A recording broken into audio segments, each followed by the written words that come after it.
অবিশ্বাস্য এক ঘটনা। এ ধরনের ঘটনা এর পূর্বে বাংলাদেশবাসী কখনো দেখেনি।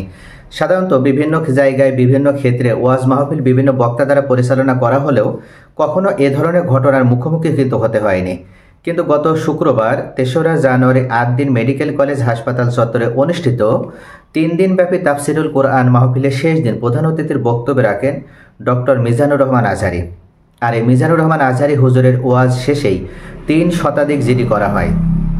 এক্ষেত্রে কোতোয়ালি থানায় ডিউটিরত অফিসার শারমিন আক্তার উনি বলেন যে ইতোমধ্যে ৩ শতাধিক প্লাস জিডি করা হয়ে গেছে এবং আগামীকাল এবং তার পরের দিন এই সংখ্যা আরও বৃদ্ধি পাবে। আসলে এই জিডিগুলো কি কারণে করা হয়েছে এটা নিয়ে কিন্তু জনগণের মনে ব্যাপক আকারের একটা কৌতূহল কাজ করছে যে এগুলো কি আসলেই সম্ভব আর এটা কেনই বা সংগঠিত হয়েছে। তো চলুন ভিউয়ার্স, আমরা বিস্তারিত জানি।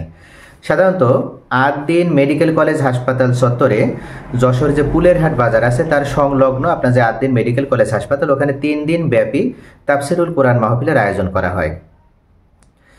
এই ৩ দিন ব্যাপী তাফসিরুল কোরআন মাহফিলের প্রথম দিন আল্লামা মামুনুল হক উনি প্রধান অতিথির বক্তব্য রাখেন এবং দ্বিতীয় দিন আপনার আমির হামজা বক্তব্য রাখেন এবং মুফতি আমির হামজা, এবং তৃতীয় ও সর্বশেষ দিন অর্থাৎ গত শুক্রবার ৩রা জানুয়ারি প্রধান অতিথির বক্তব্য রাখেন ডক্টর মিজানুর রহমান আজহারী।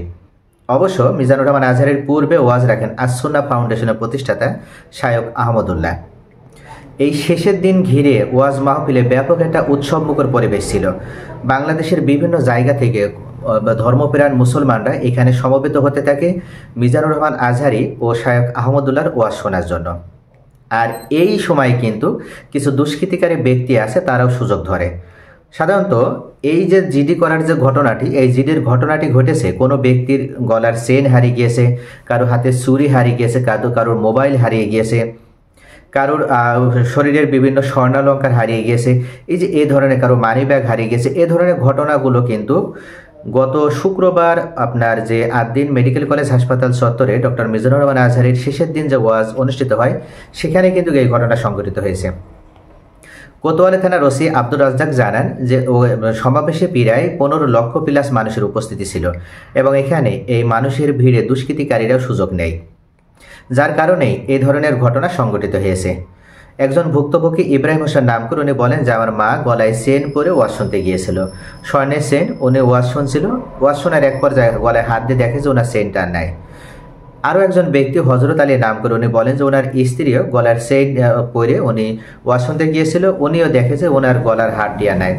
সাধারণত এক্ষেত্রে হজরত আলী বলেন যে আমাদেরকে সচেতন হওয়া দরকার ছিল, কেননা এত ভিড়ের ভিতরে এ ধরনের এত মানুষের ভিতরে দুষ্কৃতিকারী চোর বাটপা তারা তো আসবেই।